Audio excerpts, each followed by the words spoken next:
Bismillahirrahmanirrahim.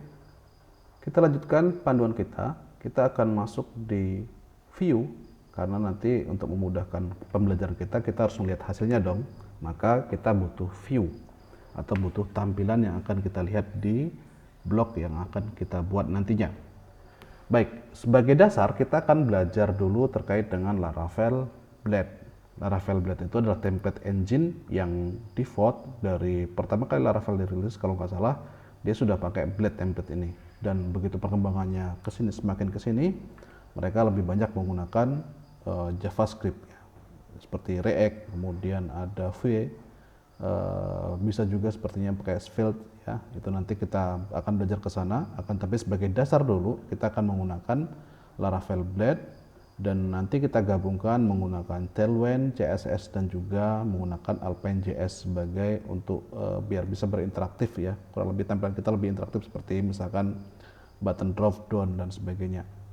Oke, yang pertama kalau kita lihat di sini di views yang defaultnya itu sudah ada welcome.blade, dan kalau kita lihat di rootnya ya seperti ini tampilan awalnya adalah welcome ya, welcome. Maka kita perlu susun ulang layout ini agar nanti kita harapannya sih dalam setiap halaman itu ada satu frame yang sama. Seperti misalkan kalau kita lihat beberapa tampilan seperti ini ya, ini contoh Tailwind, ini ada header, kemudian baru konten. Nah, konten ini yang beda-beda. Kalau headernya kan kita buka halaman manapun insya Allah akan tetap sama aja gitu, akan tetap seperti ini gitu ya. Kalau misalkan berbeda, nah contoh kita lihat di sini misalkan, nah tetap sama ya, tampilan tetap sama. Nah inilah contoh dari layouting ya, kurang lebih seperti itu. Nah maka kita perlu susun dulu file-file yang kita ingin buat. Pertama kita perlu buat layoutnya ya, kita buat namanya kita buat dulu folder di sini ya, di view ini kita tutup, new folder, kemudian kita buat foldernya namanya layouts, karena kita harapannya dengan adanya layout ini nanti mungkin akan berbeda untuk di blognya dan juga mungkin nanti untuk dashboard. Kalau kita lihat di project kita di sini ada view untuk dashboard dan juga untuk blog. Nanti kita akan bedakan layout untuk blog dan untuk dashboard. Kita bikin new file, misalkan blog blade.php. Ingat, susunannya adalah blog, nama filenya, kemudian .blade.php. Berikutnya kita buat standar HTML-nya. Nah, ini kalau di VS Code cukup tanda ketik titik seru seperti ini, kemudian tab ini ya. Kita buat di sini Laravel bisa seperti itu. Kemudian di sini kita bikin yield-nya, namanya extension yield ya. Kemudian nama yield-nya, section-nya, ini untuk membuat section-nya sebenarnya, konten. Kita lihat di sini apakah ada nggak ya. Nah seperti ini ada yield navigation, jadi bisa beda-beda. Nah, mendefinisikannya nanti menggunakan section namanya. Baik, kita sudah buat blognya, blog layoutnya. Sekarang kita rubah yang di sini. Kita hapus saja ini. Kita hapus. Kita lihat di sini sudah kosong ya. Kemudian di sini kita ikutkan namanya extend, kemudian layout.blog ya. Ini adalah layout.blog. Layout ini foldernya. Kalau misalkan disusun nested lagi bisa juga menggunakan dot seperti ini, tapi jadi bukan slash begini ya, tapi menggunakan dot, titik. Oke, kita lihat belum ada perubahan. Coba kita update yang di sini. Misalkan kita update di sini. Oke. Nah, ini berada di layout. Harusnya ini tidak ada di sini kan? Tidak ada apa-apa, tapi di layout sudah ada. Jadi di halaman apapun nanti teks ini akan terbawa gitu. Oke, berikutnya di sini kita tambahkan namanya section. Kemudian tadi kita buat field namanya content ya, content. Jadi jangan salah. Kemudian di end section. Begini ya. Kalau sudah kita lihat tidak ada perubahan, kita tambahkan di sini sekarang. Ya, kita tambahkan di sini adalah H1 belajar Laravel blog H1. Oke. Ini mungkin belum terlalu kelihatan. Sekarang kita coba tambahkan header di sini. Header. Kemudian kita tambahkan div container. Kita belum buat kelasnya nih ya, akan tapi kita coba ini kan. Kemudian kita buat namanya ini adalah header. Kemudian kita tambahkan di sini footer. Kita tulis ini adalah footer. Baik. Ini kita contohkan seperti ini. Nah, sekarang ini ada di halaman root dari ini.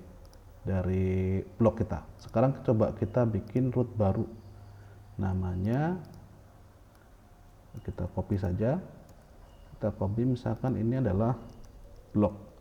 Kemudian kita buat views baru namanya blog layout, blog home gitu ya, home.blade.php. Kita tulis di sini, kita buat home, misalnya seperti ini ya. Nah, sekarang kita buka blog. Ya, ini belum kelihatan karena di view blog ini belum ada apa-apanya. Kita ulang di sini yang welcome tadi. Ini kita ganti. Kemudian ini adalah home. Ini adalah home. Baik, harusnya beda ya. Kalau tadi di sini ini adalah blog, nah ini kemudian ini adalah home. Sementara header dan footer kita tidak tuliskan lagi di sini. Kenapa? Karena itu sudah ada di layoutnya. Nah, inilah kemudahan dari Blade itu sendiri. Sekarang coba kita tambahkan lagi, misalkan menggunakan contoh lain ya. Kita contohkan lain, misalkan apa aja fitur yang di sini. Nah, kalau kita tambahkan di sini, ya, nah ini kenapa teks ini berada di atas? Karena dia tidak masuk ke dalam section dari konten ini.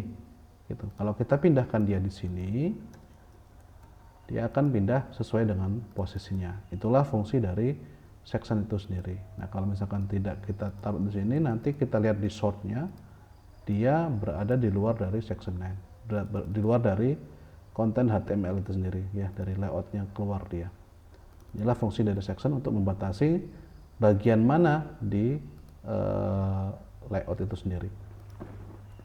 Baik, di Blade sendiri itu ada banyak sekali ya contoh-contoh yang bisa kita gunakan. Misalkan kita buat di sini sebuah file PHP ya. Jadi meskipun ini Blade, tapi dia bisa digunakan untuk PHP juga. Contoh misalkan array. Kemudian di sini kita buat satu, gini aja deh, enteran range gitu ya, range, kemudian 0 sampai 10. Kemudian kita bikin for each array as item misalkan gitu ya, and for it. Kemudian kita tulis itemnya. Ya, seperti ini harusnya, salah saya. Ini bukan begini. Item. Nah, seperti ini ya. Ini ada for each, kemudian ada item. Nah, kalau kita buat yang lebih cantik lagi, misalkan kita gunakan UL seperti ini. Kita copy, di sini. Ini kita masukkan ke dalam list misalnya. Ya, seperti ini. Ya, seperti ini tadi. Jadi inilah contoh dari penggunaan dari blade itu sendiri. Nanti yang lain misalkan ini kita gunakan simbol misalkan gitu ya, simbol 1. Oke. Kemudian kita buat di sini misalkan if simbol sama dengan 1 and if. Kemudian if simbol sama dengan 1, kemudian kita buat juga else ya. Else saya agak lupa if misalkan ya. If seperti ini ya. If else seperti ini ya. If else, coba else seperti apa? Oh, seperti ini. Salah saya. Else, nah ini berarti 1, ini adalah 1 ini selain dari 1. Oke, kita lihat ini adalah 1. Kita percantik dulu biar agak ini beda. Style margin 10 px. Kita refresh, nah seperti ini. Nah ini adalah 1. Kalau kita rubah 2, ini adalah selain 1. Ini contoh penggunaan if else pada blade. Contoh lain nanti bisa teman-teman explore ya di sini ya. Di sini ada unless itu mirip sebenarnya mirip dengan if, akan tapi yang dicek adalah not-nya. Jika tidak cek, tidak out ya, tidak login gitu ya, maka you are not login. Ini contohnya. Kita coba saja di sini, kita copy. Apakah saya sedang login? Sepertinya harusnya sih enggak. Ya, you are not sign in. Contoh lain misalkan is set itu sama dengan seperti ini. Konten misalkan is set, nah seperti ini ya. Ini mirip seperti itu. Atau is empty ya, atau out, ini mirip seperti ini.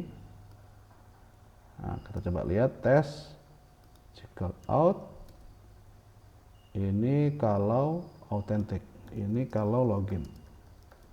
Kemudian ini guys, kamu adalah tamu. Oke, coba kita lihat ya, kamu adalah tamu. Ini kita div aja biar atau P ya, paragraf baru gitu ya. Nah ini kamu adalah tamu ya. Ini yang ini tidak kelihatan, kenapa? Karena saya postnya tidak sedang login. Oke, itu terkait dengan blade. Singkat saja, teman-teman bisa explore nanti. Setelah ini kita akan belajar terkait dengan Tailwind CSS. Sampai jumpa di video berikutnya.